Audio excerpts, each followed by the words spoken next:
No se diga más. No se diga más. Por Top Latina. Vamos a darle la bienvenida a nuestro primer invitado del día de hoy. Él es el director de ciberseguridad de la Superintendencia de Bancos, Japes Pichardo. Bienvenido, Japes. Bueno, estuvimos a punto de que no. Sí. Después de sí, pero estuvimos a punto de que no. Lo importante es que sí. Japes, el tema de la ciberseguridad es un tema crítico en cualquier empresa, sobre todo en los últimos tiempos, pero cuando se trata de una institución bancaria es más crítica aún, porque evidentemente una de las razones por las que uno acude a una entidad financiera, a una entidad de banco, cuando decide optar por alguna de ellas, es la confianza que uno pueda tener en esa institución, y el tema de la ciberseguridad definitivamente en los bancos es importante. Claro. Desde esta posición, director de ciberseguridad de la superintendencia, ¿cuál es el rol que juegan en esa? Imagino que ustedes velan por la ciberseguridad en las distintas instituciones bancarias del país. Claro que sí. Claro que sí. De manera general y desde el punto de vista misional, la supervisión, que es lo que hace la superintendencia de bancos, busca mantener esa postura de riesgo a unos niveles manejables y aceptables para que el sector financiero se mantenga saludable. Eso en general, ¿no? Procesamos números, obtenemos números, tenemos información y esa información se analiza y con eso se nos facilita el decir, mira, esta entidad está en peligro o no va a desempeñarse un poco, tiene un desempeño un poco difícil ahora y lo va a tener en el corto y mediano plazo, por ejemplo. Eso se previene que el sistema caiga en una situación difícil, algo como el sector financiero, que es algo neurálgico, crítico para la sociedad. Ciberseguridad, ¿qué pasa y por qué está tan de moda? Que me gusta decir que no es que esté de moda, es que es la realidad. Claro. Todo está digitalizándose, todos vamos para allá, desde el IA, desde que es el último grito de la moda, hasta digitalizar procesos, los canales digitales, vamos para allá y vamos cada vez más para allá y ese es el problema. Bueno, los bancos 100% digitales. Correcto. ¿No? Correcto. Que no tienen ni siquiera una sucursal física, sino correcto. Todo es... Exactamente, el click, el quick, Sí. Ese es uno de un ejemplo nacional. Por ejemplo. Claro. James, en el tema de ciberseguridad de la superintendencia, ¿hay un estándar en el que la superintendencia le dice a una institución financiera, mira, tú necesitas para, no sé si proveer servicios, porque si están, todas lo tienen, pero tú necesitas cumplir al menos con estos requerimientos, estos estándares, o debes tener esta certificación? Y si eso, entendiendo que lo tienen, si eso cada cierto tiempo se va llevando a otro nivel de rigor. Muy bien. Sí, definitivamente hay un reglamento de seguridad cibernética de la información que todo el sector financiero, los bancos, todos tienen que seguirlo. Eso es importante. Y esa es la medida de que cuánto tú cumples una entidad, cuánto cumpla esa norma, ese reglamento, nos da una idea de cuán saludable está en términos de ciberseguridad. Se revisa regularmente, se tiene que adaptar necesariamente para el tema de ciber, porque no es un tema que se mantiene estático, evoluciona todo el tiempo. Y sí, se monitorea. La Junta Monetaria, de hecho el reglamento es un trabajo directamente del Banco Central. La superintendencia supervisa que se mantengan los niveles adecuados de cumplimiento de ese reglamento de seguridad cibernética de la información. Ok. Y ustedes dentro de esto ven, no sé, me surge esta pregunta, porque quizá puede tener algún impacto. Dentro de eso ustedes ven, dentro de ese estándar más bien, hay una estructura de el Departamento de Ciberseguridad debe ser independiente de seguridad física o debe reportar a seguridad física o tienen un canal directo con ustedes. ¿Cómo funciona? ¿Qué velan ustedes? Sí. Dentro de la estructura organizacional, que es una de las cosas que ve el reglamento, la entidad tiene que tener una estructura válida y capaz de responder a las necesidades de ciber. Por ejemplo, el nivel de reporte, era tradicional que ciberseguridad reportara o estuviera bajo la estructura de tecnología de información y comunicaciones. Sí. Eso se cambió hace unos años, el reglamento de hecho lo establece, que es importante que esté, es un tema de gobernanza importante que de hecho te digo que si no existe, no está. En la super, a mí me enorgullece decir que lo tenemos, somos los que mejor lo implementamos. Yo en mi persona reporto directamente al superintendente por una decisión de él, por una decisión de que él entiende el nivel de prioridad que tiene que tener. A las entidades se les exige que como mínimo esa estructura de ciberseguridad reporte a un comité de riesgo, una instancia de alto nivel, para que de nuevo tenga esa capacidad de actuar, que es lo que más importante. En ciber, la capacidad de actuar rápido, en el momento, certeramente, con la información conveniente y hablarle a quien tenga que hablarle, es lo más importante. Ahora, James, en estos temas de ciberseguridad, normalmente cuando se habla del usuario común, el usuario termina siendo en gran parte responsable de la vulnerabilidad que tenga ante posibles ataques, por tema de manejo de claves, ese tipo de elementos. En el tema bancario, y ustedes como superintendencia que deben velar por los estándares de ciberseguridad de las instituciones, ¿cómo hacer si depende tanto del cliente? O sea, ¿cómo logra un banco, una institución financiera, garantizar los niveles adecuados en temas de ciberseguridad si no necesariamente depende o no en un 100% depende de ellos, sino en gran medida de los clientes? Claro, totalmente. En el sector financiero estamos acostumbrados a que todo sea complejo e interconectado. Esa dependencia que bien dices, Alex, con el usuario, esa vulnerabilidad o esa exposición que genera el usuario, es algo que tomamos en cuenta, es algo que entendemos, es algo que para hacer un reglamento, para hacer una normativa, se tiene que tomar en cuenta. Y en tal sentido se le dice a la entidad, tiene que tener una campaña de concienciación importante y que llegue y bien diseñada para el usuario. Pero es algo de nuestro día a día, es algo que asumimos, es algo que entendemos como parte del negocio. O sea, sin los clientes los bancos no son nada. Entonces tenemos que cuidar, los bancos tienen que cuidar como cualquier otro recurso o activo de información a sus clientes. Eso es lo importante. Cuidar a los clientes de sí mismo, de no hacer clic en ¿quieres ver mi foto? Da clic. Ay, Dios mío. No, sí, ¿Cómo tú evitas eso? Claro. Y hay mil trampas, hay mil formas. Sí. Así es.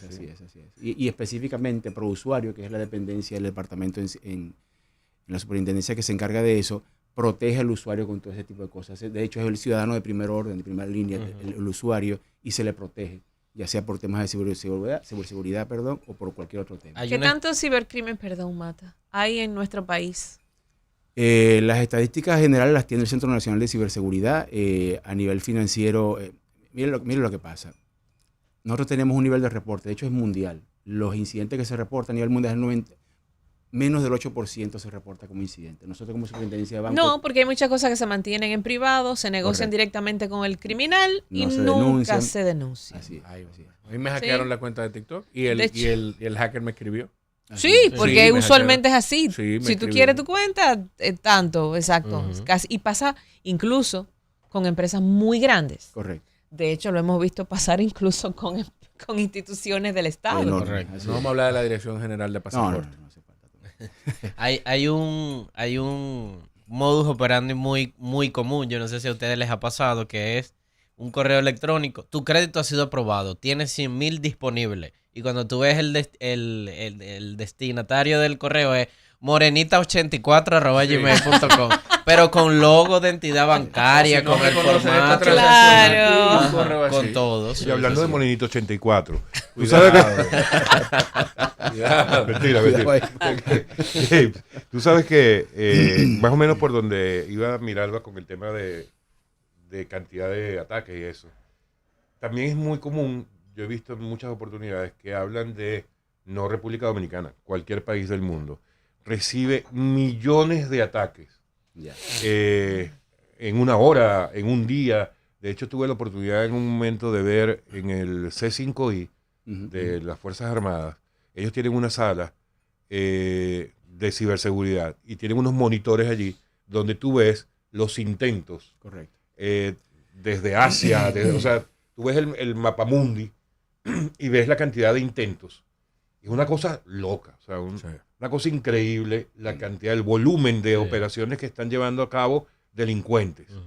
Entonces, precisamente en cuanto a data, no digamos ni siquiera de aquí, a nivel mundial existe una manera de cuantificar qué tantos de los ataques terminan siendo exitosos. Claro. Se intenta cuantificar, mira.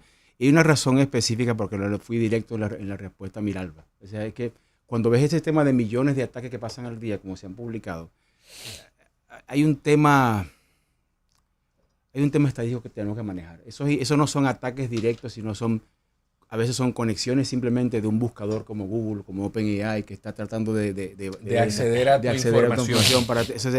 Las estadísticas, en ese sentido, yo estoy cuidándome muchísimo para decir, tendemos a ampliarla por un interés. Yo creo que hay un interés sano de que la ciudadanía entienda que hay un problema, pero no me gusta manejarlas así, porque en verdad, a nosotros nos gusta el sector financiero, por ejemplo, decir, mire, el impacto económico son $4 millones a nivel mundial por un incidente, por brecha. Bueno, yo tengo entendido, hace casi un año entrevisté a un experto en ese tema en temas de seguridad y él me comentaba que a nivel mundial las pérdidas por cibercrimen ya son más altas que por desastres naturales. Es así. Es una locura. Es así. Esa es una estética que nos gusta mucho más. Así es.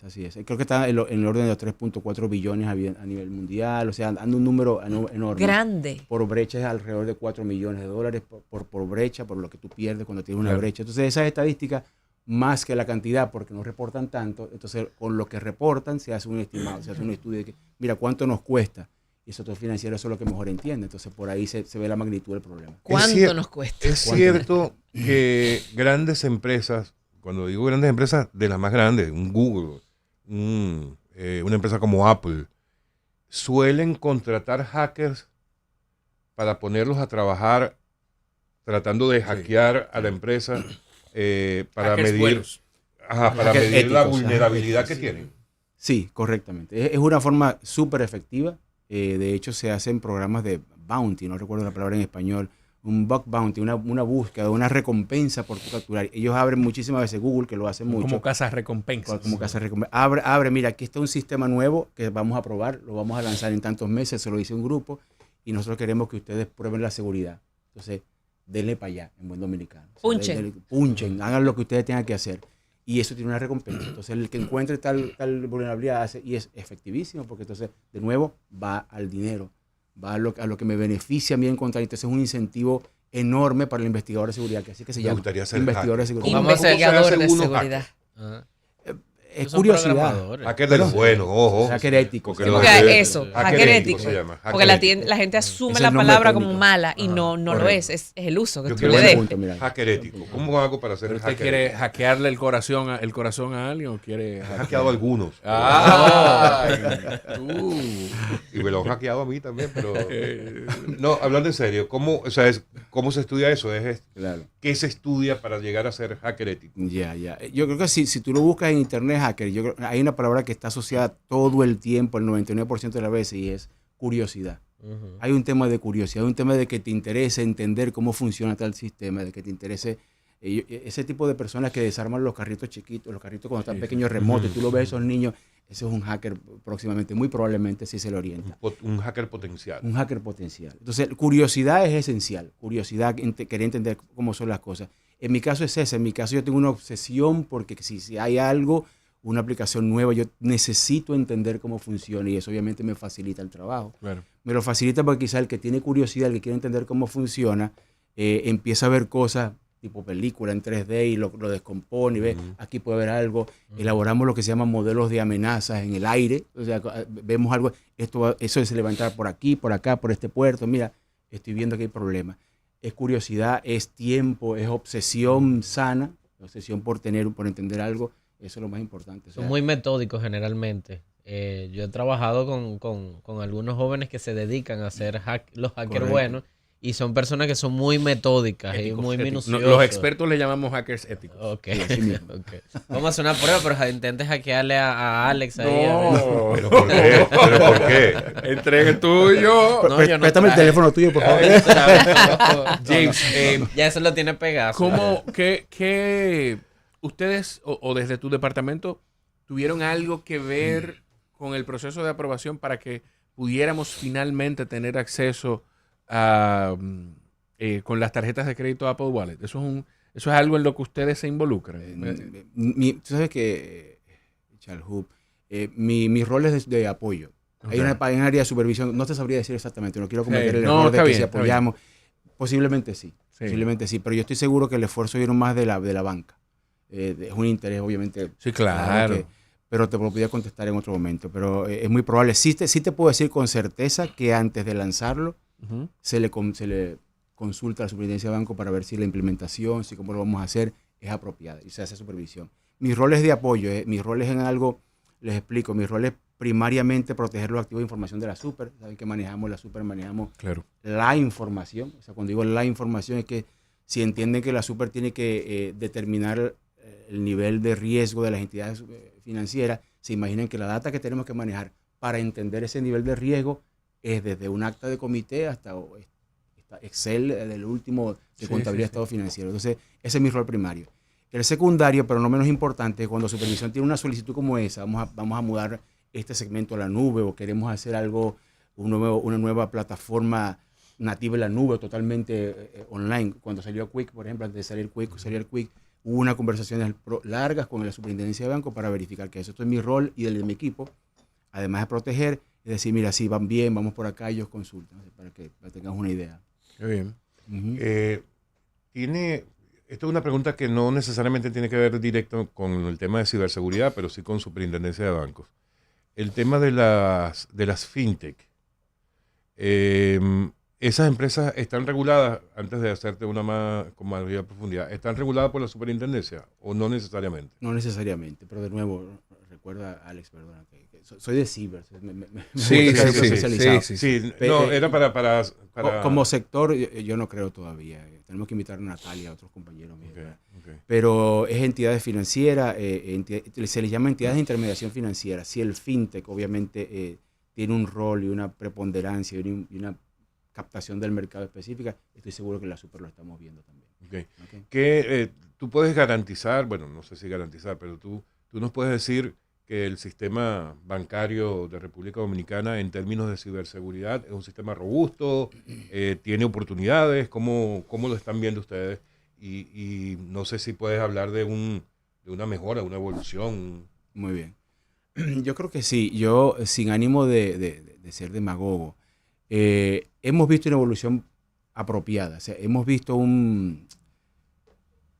como desde ser un tema que no tiene mucha preponderancia y de ser un tema de relegado a TI, hemos visto que los bancos nos llaman para que hablemos con la Junta, con los comités ejecutivos y los concienticemos. Hemos visto que ahora, desde estar de tecnología hasta ver un miembro de un comité ejecutivo, un CEO, decir, yo quiero entender el problema de ciberseguridad. Está presente. A diferencia de años anteriores, era un tema relegado. Eso es importante. El tema está en el tapete, el tema es una preocupación. Obviamente hay oportunidades de mejora como siempre, pero el tema tiene preocupación. Se invierten millones de dólares en los bancos para la ciberseguridad. Eso nos consta como superintendencia de bancos. Se hace la debida diligencia. Hay un interés por cumplir el reglamento de seguridad cibernética de la información de la Junta Monetaria. El interés es palpable. Pero igual, como todo, tiene una oportunidad. Una oportunidad de mejora que la Junta Monetaria tiene que velar y que seguir viendo. Yo te digo, por ejemplo, anoche, antes de venir para acá y reflexionando, se dieron cuenta que hace como 2 semanas hubo un influencers que estaban hablando de que mi cuenta, que me llaman desde el VHD, desde el Reserva, del banco, ¿cómo es posible que podemos tener esto? Entonces, una de las cosas que yo, por lo menos personalmente, seguro se hace en supervisión en la super y por usuario, es que yo digo, ¿cuál fue la respuesta del banco, de las entidades, a esta que podría ser una campaña de descrédito o podría ser real? ¿Cuál fue la respuesta? Pero en todo tema comunicacional tú tienes que medir cuál es el impacto y después decir. Entonces tú notas, vi solamente los 3 grandes, Popular, VHD y Reserva, y tú buscas que la respuesta fue casi inmediata a esos tipos de influencias. Desde campañas con que no te mareen, del Reserva, con un influyente muy conocido y querido, un humorista, que no te engaño, que no caigas en el gancho del VHD, algo así. O sea, hay una respuesta. O sea, yo creo que es una buena medición. Claro. O sea, cuando tú ves un departamento de comunicación que está pendiente de que el tema no se salga de control, porque no nos conviene que salga de control, yo creo que es un buen elemento que entiendo les da a ustedes una buena señal de que están haciendo cosas. En el día de ayer tuvimos la visita del diputado Vicente Sánchez Enríquez. Él hablaba sobre su deseo de una propuesta de ley de protección de datos. ¿Cómo nos ayudaría eso?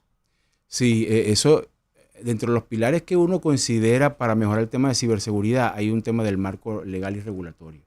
Que nos falta, efectivamente. Tenemos algo que empezó muy bien, que empezó basado, como siempre, en una legislación externa, que tiene muchos elementos buenos, pero le faltan muchísimas cosas. Yo los oí un poco hablando hace un rato de la legislatura y sufre de lo mismo, sufre del tema que nos pasamos muchísimo tiempo evaluando, buscamos. Yo mismo participé, yo trabajaba antes en el Centro Nacional de Ciberseguridad, participé en una de las modificaciones con expertos internacionales, estábamos allí y vuelve otro ciclo y yo creo que ustedes manifestaban el temor de que eso dirimiera perimiera, perdón. Entonces, es complicado. Sí, mira, Alba, es súper importante porque te da las bases para tú, por ejemplo, poder sancionar a una entidad que no cumpla con los requisitos esenciales para tú proteger la información. Proteger los datos es como lo principal. Y para mí personalmente entiendo que es esencial e importante, porque dentro de las cosas que vemos en la superintendencia, vemos que las entidades se han recuperado satisfactoriamente de un ciberataque, pero yo noto, como experto, que hay todavía un camino por recorrer en entender que si no te exfiltraron una cantidad enorme de data, bueno, pero te exfiltraron 68,000 filas en una tabla de Excel que tenía información de clientes, que tenía nombre, cédula. Entonces, entender que entonces la entidad puede sentirse como que bien porque no fueron 40 gigas de información, pero el no entender que esos 68,000 usuarios podrían estar en peligro de un phishing de alto perfil porque te están diciendo lo que está pasando, te están diciendo... Te están llamando con tu información. Con toda tu información, el ejecutivo de cuentas que te atiende, cualquier sucursal tuyo, es todo un esquema importante. Entonces, proteger los datos, ese es el elemento esencial. Si tú proteges los datos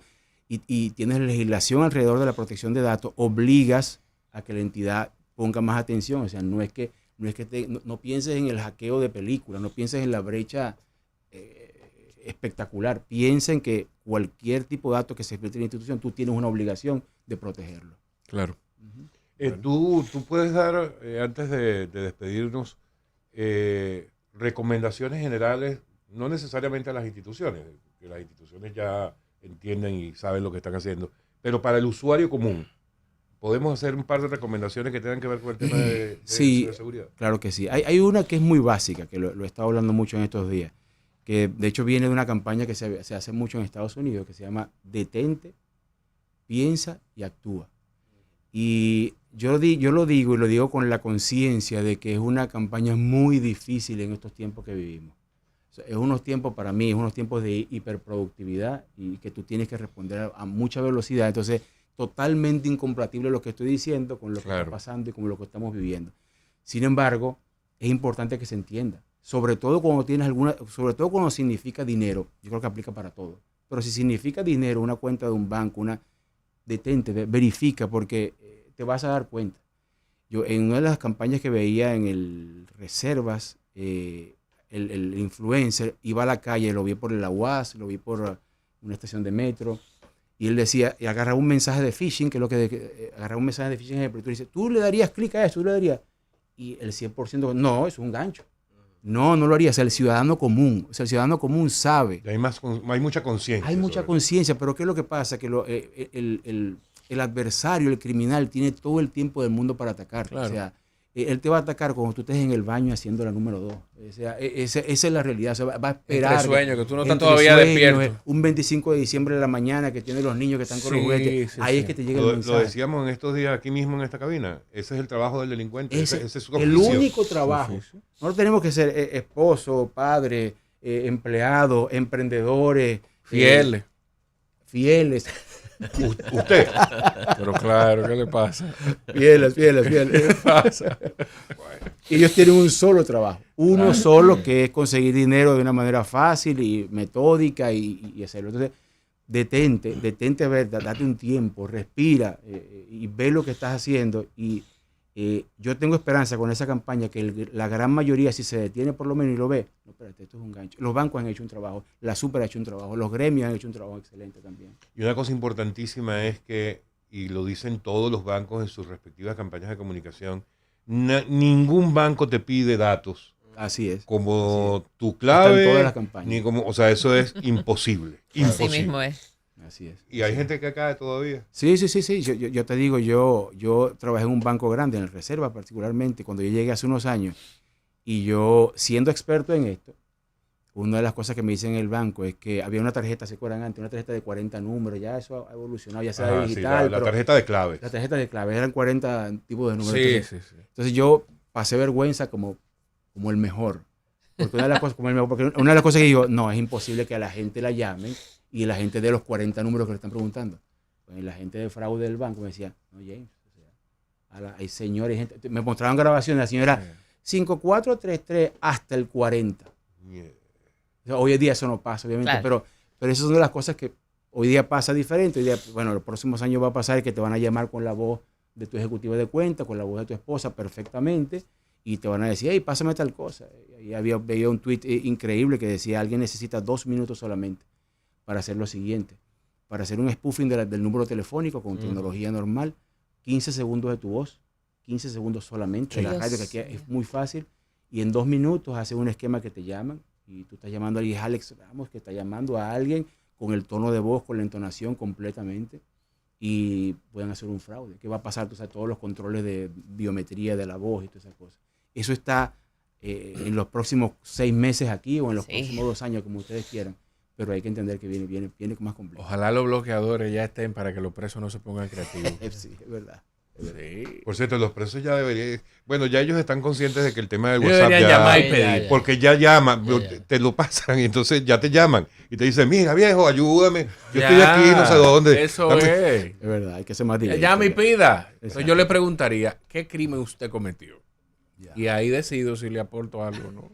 Porque, ajá. Se está tornando humano el negocio. Claro, ya. Caramba.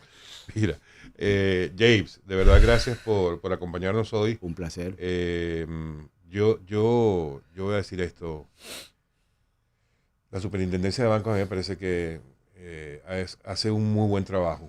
Alejandro W. creo que ha sido un muy buen funcionario allí. Excelente. Pero particularmente pro usuario. A mí me parece tan efectivo y que se lanza tan pocos bombos y platillos Así es. como suelen hacer otras instituciones. Pro usuario de verdad que hace un trabajo espectacular. Ojalá que pueda venir alguien de Pro Usuario a contarnos un poco sobre la aplicación, que de hecho... La aplicación es genial. Sí, es una cosa extraordinaria. Ojalá lo podamos tener por aquí. Darles ese mensaje por allá, James. Natalia, pero es una orden. Ya la semana que viene, si quieren, ya viene. Muchísimas gracias, James. Muchísimas gracias, ¿ok? Gracias. Amigos, ha Un sido placer. James Pichardo. Lo dije bien, ¿verdad? James Pichardo, director de ciberseguridad de la Superintendencia de Bancos, con nosotros en No Se Diga Más. No se diga más. No se diga más. Por Top Latina.